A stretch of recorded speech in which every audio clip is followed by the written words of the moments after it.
Македонска алијанса и невладината организација Илинден од Тирана со став и покрај заканите од албанската тајна полиција Шиш и Министерството за образование, курсевите по македонски јазик ќе продолжат. 5 за 18 села во кои живеат над 15.000 македонци во Голубардо се малку. Ке се отворат уште 3.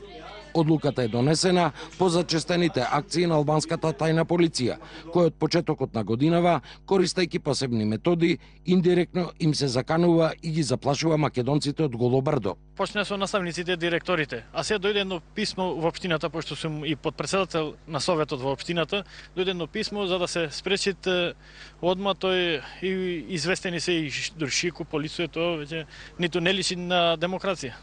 Акцијата за затворање на овие училишта ја иницира Миранда Курти, директор на подрачната канцеларија на Албанското министерство за образование од Булкиза. Во писмото испратено до испоставата на Шиш во Требиште, Курти тврди дека раководителите на училиштата и локалните власти од ова и од општина Острени информирале за отворање на курсевите по македонски. Се бара во акцијата да се вклучи и регионалната дирекција за порез од Дибра. За Македонска алијанса, коалициониот партнер на партијата на премиерот Бериша и за невладината Илинден од Тирана, овој притисок е неприфатлив, како што се неприфатливи се позачестените бугарски ставови дека во гора нема македонци, туку бугари. Ја што знам и мојот дедови и тие другите за бугари не ни кажувале нешто. А па ние навик имаме македонци.